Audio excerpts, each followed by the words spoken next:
Even in cities like Mumbai, there is a lot of lack of need gap. Means there is a lot of lack of awareness. Everybody is focused towards evidence-based practice, which is the new change which I have experienced, and that is a very good change. Message is don't worry about your future. I think your future is bright. So just go out and practice. So hello everyone. Today we have Dr. Gaurish Kenkre sir. He is the director of Rehab team of India, and he has many branches across Mumbai, which is in Bandra, Kalyan, Thane, etc. So thank you sir for being part of this video.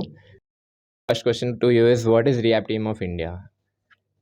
So, Rehab Team of India is an association which was started in around, I think, 2010 by, not even 2010, 2008 or 2009. So, what we had thought was there is a lack of awareness of neuro rehabilitation in India, and at grassroots levels or even in cities like Mumbai, there is a lot of lack of need gap. Means there is a lot of lack of awareness where neuro rehabilitation is treated as a normal physiotherapy, which is not the case. So in case of neuro rehabilitation, you need to spend a lot of time with your patients. So we found that need gap and we started an association. It was started by me. Then we made a team where we developed a big team. We have around team of 26 doctors working in Rehab Team of India. Idea was to give service to people and bring awareness about rehabilitation, where we focus on recovery of that affected limb in neuro rehab. So you have more than 12 years of clinical experience in this field. So how have you seen the industry change over these last 12 years? So when I started, the industry was very much dependent on a lot of electrotherapy. It has now completely changed to exercise-based rehabilitation and outcome-based rehabilitation. So there are a lot of physios who are working towards outcome, means they are documenting things. So documentation is something which was always missing, mainly in India. So now everybody is focused towards evidence-based practice, which is the new change which I have experienced, and that is a very good change that people have started documenting, presenting papers. Researches have started coming from our field in India, so that's good.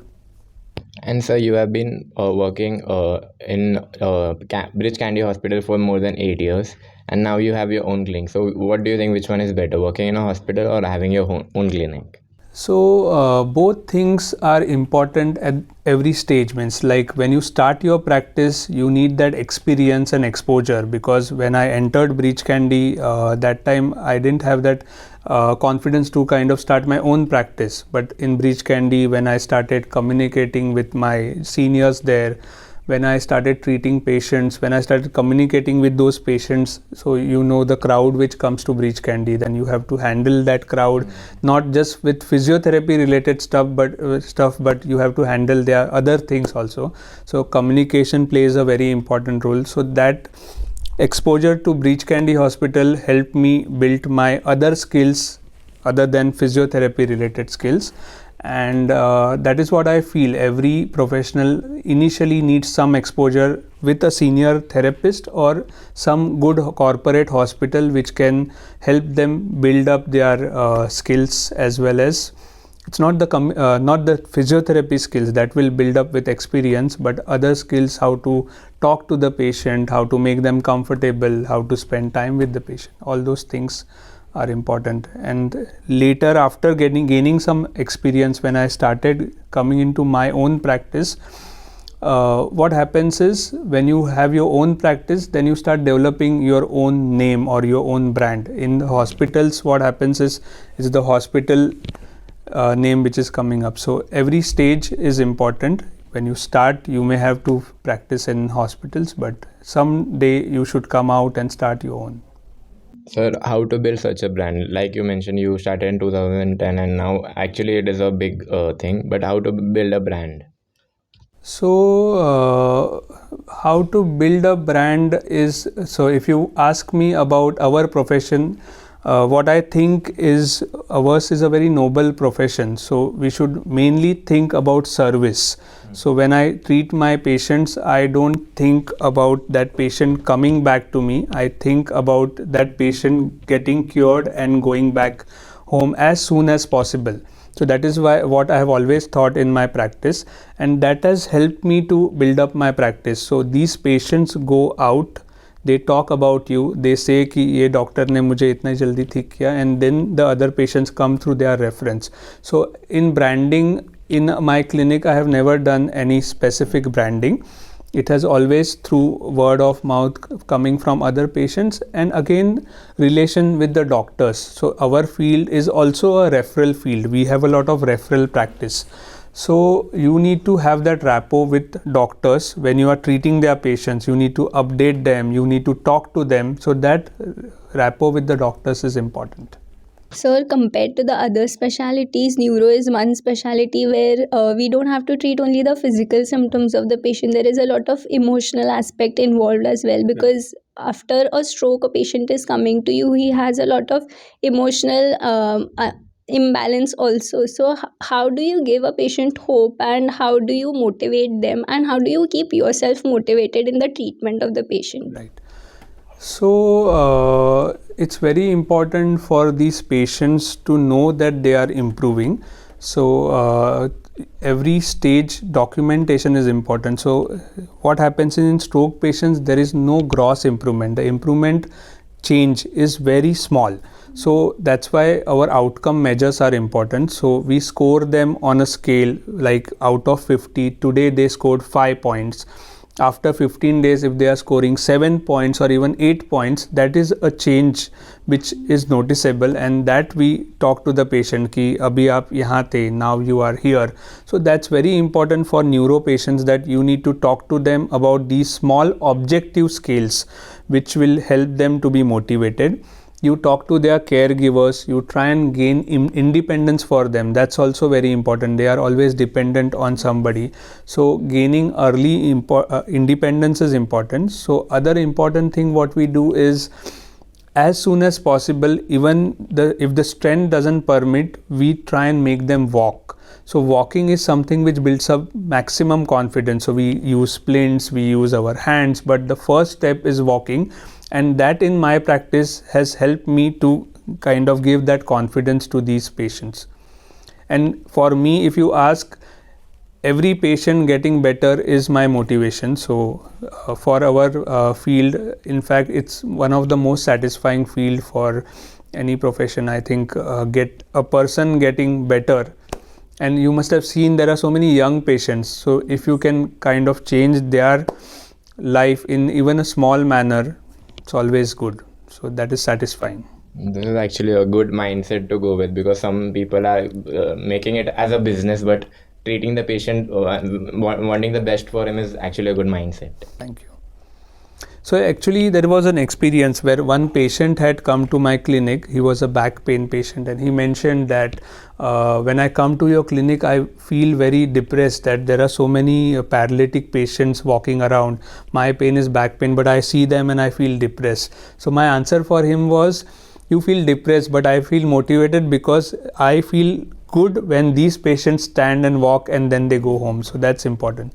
So that is very important for the others to know that these patients, even if they are kind of not able to do their things right now, when we can bring a change in them, it's one of the best thing to happen. It is very important for us to have a positive attitude in order to keep our patient positive. Absolutely. Who all should go for masters in neuro? How to decide? How did you decide? In what I feel is depending on what you need to do ahead. So if you are going to just do clinical practice, then masters in neuro is important, but there are other small courses which are also important. So there are some short courses about BOBAT, there are short courses about PNF, there are short courses about NDT, which are run by different academies abroad as well as here. So those are also important, because those are copyrighted courses which are not normally trained in your academic career.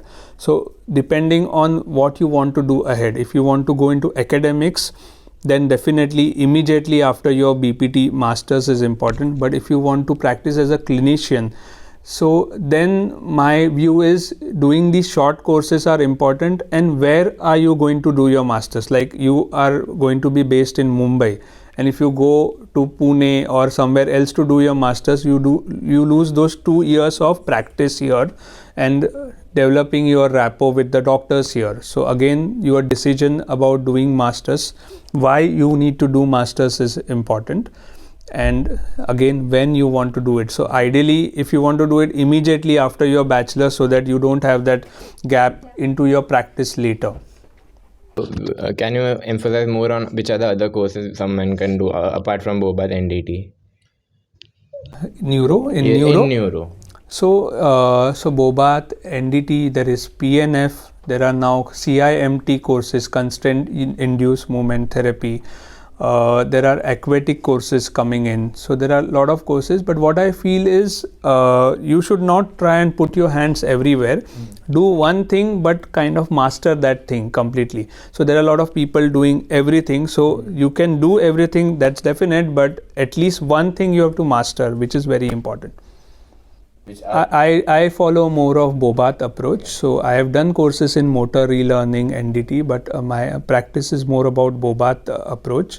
So I have done my certification in BOBAT therapy. So can you name few institutes which are good in these courses in India as well as So abroad? BOBAT runs an association called IBTA, International BOBAT Tutors Association. So they take courses. So there are specific courses of 3 weeks, 6 weeks, and then there are modules which have to be done later. Means after 6 months interval, you have to do modules of one week or 10 days, which are important to kind of have that updated knowledge about the therapy. Means this is an evolving concept. So BOBAT, which was there when it was started in 1980, and the approach which is followed now is very different. So you need to be updated on that concept, and you need to keep doing those advanced courses for that. Now that you've mentioned all these courses, could you please highlight or just take us through the process by which you treat a stroke patient? What is your approach when a stroke patient comes to you? So if you ask me, then the assessment is very important. So when a patient comes to you, having a proper assessment is important, and having their functional problems written on it. So normally we just move their hand, we look for spasticity, but you need to think that really can you make a change in that tone or no. So bringing their independence back is something what I think, and I mainly work on the ICF concept, where participation restriction, activity limitation, and underlying impairment. So I basically focus on these 3 lines only, but out of that I also focus on what the patient already has. So if you are just focusing on participation restriction, activity limitation, and underlying impairments, the other 3 things what we end up missing in ICF is activity and structure and function. So these are positive things which I always make use of. Like if a patient is right side stroke, not able to move, the left side is normal. So you have to also make them do activities or use their left side, where don't lose the use of right side. So motor output is coming from the right side, but this left side which is there is helping me to bring the motor output of the right side. So resources are very important. Knowing what is present in the patient is important. Like not just thinking about the extremity, but there are other resources like vision. They are speaking. If the patient is able to talk, use their speaking, talk to them. They are hearing, use some tools where they are, instead of looking at it just with the sound, they know that now I have done the right movement. So all these resources in your ICF are important. So you have built such a big name for yourself over these years. So how did you get to the top, and how has this changed you as a person? So I need to still do a lot of work. I don't consider myself anybody big, but yeah, in these many years, what I have learned is when you give something to the society gives it back to you. So that is something what I have learned, and I have always my best satisfaction is to give therapy to people who are poor and non-affording. That is the most satisfying thing to do. And in my experience, I traveled to rural Maharashtra, and when I go there, I don't feel like coming back. It's like that. So that is my most positive thing. Sir, how are you able to be so grounded after reaching this top also? Because as your mindset always been. I don't consider myself on the top. I need to do a lot of work still, and as such, I am always like that. Whatever I am, grounded means that's what I am telling you. So I am still a small person. So So, same. what are your future plans? So future plan is to still create a lot of awareness about neuro rehab all over India, and my aim is that the way we as students go abroad to learn, people should come from there to India to learn. That is my main final goal. Usually people are trying to run away from India, but your approach of other people coming in India is something very different. So each one of us should target that, and I feel if we do that, that will happen sometime. Our profession is growing and it's really coming up, and we are really happy. Over the years, I have seen this profession growing and the awareness coming. So where do you think this profession will go in the next few years? What do you think the changes will be? Like, we can see the changes from your clinic itself, but how otherwise would you tell us? No, so that's what. So now there is a lot of awareness coming about healthcare because of COVID. So there is a lot of attention given to healthcare because of COVID, and that advantage we as physios or we as professionals, healthcare professionals, should be able to take. Now the government is also aware about this, so we can also work at policy level, like there is no insurance support for our profession. So if all those things come into picture, then our profession has no limit. It's we will grow endlessly, and because of so much of fitness awareness coming in, there are people who are knowing about fitness. There is a lot of non-invasive therapy awareness coming in. There is a lot of drugless therapy coming in. So people now don't like to take medicines. So everything which is coming in is looking positive for our profession. So that's good. Sir, in hospitals, does masters, the college from which we have done masters matters to get a job?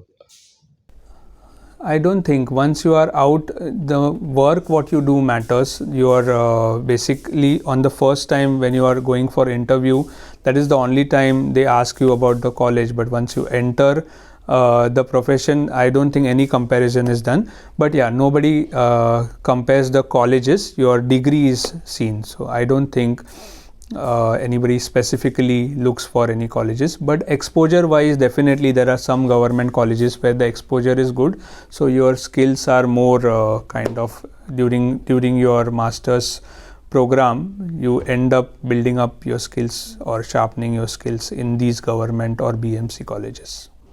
So which are the other soft skills required to be a part of a clinic, Part of a hospital, or the soft skills means, that's what I am telling. Our profession is more about communication and talking to the patient. So when you talk to the patient should feel better. So 50% of our profession is more about speaking to them and making them feel that they are going to get all right.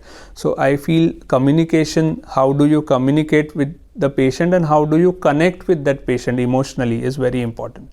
That's one of the main soft skills needed for our profession. And sir, how to start our own clinic? What are the things which we need apart from the equipments, and what should be the mindset? So because there is a lot of manual therapy and hand skills coming in, so as such equipments are not required to start the clinic in the first go.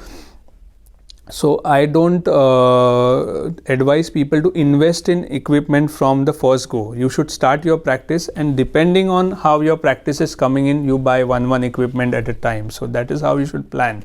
But for starting a clinic, you should have good database of patients. So if you're working in the hospital, you build up that rapport with the patient, connect with the patient, and connect with the doctors, which is very important to build up your own clinic. So when I had started my clinic, my some doctors were in my contact, but then you have to go and meet doctors also to tell that this clinic is there. So you may have to go and meet each doctor, telling them about what services you are providing. So that also is important. So going out to the doctors, meeting them, telling them about the service. So this is what I normally advise. Networking. Nowadays that's coming in. So you don't have to advertise about yourself, but at least people have to be aware that ऐसा कोई facility is available. So we'll take the Instagram segment now, where a few people have questions for you. Yeah. So the first is, how was your experience with VIP patients? That's what I told you. So no patient is VIP for me. I consider everybody same. Definitely you need to give them more attention because they are at that stature and that level. But what satisfaction I get in going to Gadchiroli and treating, the same satisfaction I got with these people. So every patient has to be same, but their recovery is important. So when they recover, you feel more better. So bringing a change in them and they praising you, they going out and praising you is something which I look forward to. So how to join the Rehab team of India as a volunteer for free camps which you conduct? So we have our email address or our website, info@Rehab Team of India. So you can kind of connect on info@Rehab Team of India. People can mail on this thing, and our team will connect with them for camps. Our camps are quite regular. Every 3 months we go to at least one of the rural places in Maharashtra. I personally go every 3 months, but the camps are now happening almost every month. So we can plan something for the students with our team also. My team visits almost every month to these places. So is there any criteria or any student can join? Everybody is welcome. Yes. So we have also heard about free workshops that you do. Could you please highlight a little on that? So we used to run something called as chalk and board for these PG entrance exams. So where we were trying to take lectures for students who are appearing for PG entrances, because what we found was there was nothing available for PG entrances, and some classes which were there were charging a lot of exorbitant amount. So that was an initiative what I started for doing this. Workshop wise, presently because of time restraint, I have stopped taking workshops. I am conducting workshops only in colleges where I have invitations, but otherwise presently I am not taking, but in future whenever I am taking, we'll post on our page and then tell. Okay.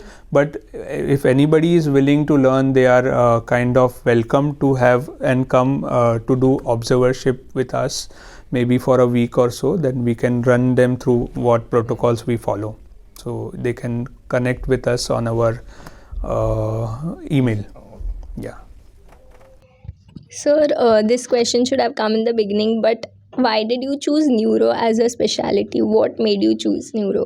So if you ask me, I have run through everything. So when I was in Breach Candy, initially I used to work as a respiratory physio. I used to do night duties. I used to work at night, do my visits in the daytime. Then I had joined a sports team. So I was with a company owned by Shilpa Shetty, where I also was partly connected for sports with them. So I did sports, which was musculo. So I did my workshops in Mulligan and McKenzie. So I am a certified Mulligan and McKenzie practitioner also. But then when I was into practice, I realized that there is a lot of need gap in neuro rehab. Then I went abroad to learn about Bobath therapy. But because of the need gap that neuro patients are facing, And when I did my Bobat certification and I came back, I saw that difference in the patients, that you can bring such change which a normal musculoskeletal patient, pain is something which can be managed even with medications, but these recoveries cannot be, no medicine works in neuro, so it's only exercise. So that's where I built up my interest. But I still see musculoskeletal patients, I still see some chest patients during COVID. But yeah, interest is because you can get that change in the patients. And so, what are the challenges which you have faced till now in clinical practice? Challenges, I have always faced challenges about awareness about neuro rehabilitation. So I have seen that this awareness is not there. So you need to actually educate the patients or the patient's caregivers that this is required. So telling them that it's going to take so much of time, the normal walk is going to take time to come. So these are the challenges in my profession. Personally, from doctor's point of view, doctors are always supportive. They have the were always supportive to me. They always showed confidence in me. But in patients, you really need to educate them. You need to kind of tell their caregivers that this much time is going to take. So what happens is, sometimes when you tell them, again, because you are practicing, you are working, I don't want that commercial angle to come in. So convincing them that this is really required is sometimes difficult. And so, any 3 pieces of advice you would like to give to all physiotherapy students who are in college right now? Yes. So my advice would be, one is enjoy your profession, because the profession is really building up. You are here at the right time, and it's already kind of, we are reaching a level where it's just going up. Main advice would be, also try serving the community, because the community needs us. So you have to try and go to some, so if you are practicing for 6 days, have that one day to serve the community. Bring awareness in the other parts of India, where in the villages where this awareness is not there. In the cities, definitely there is a lot of awareness which has come. So serving the community is something which I would advise everybody. And don't look after money, just look after service. Money will all automatically come. So don't go behind money, just work towards getting the patient better.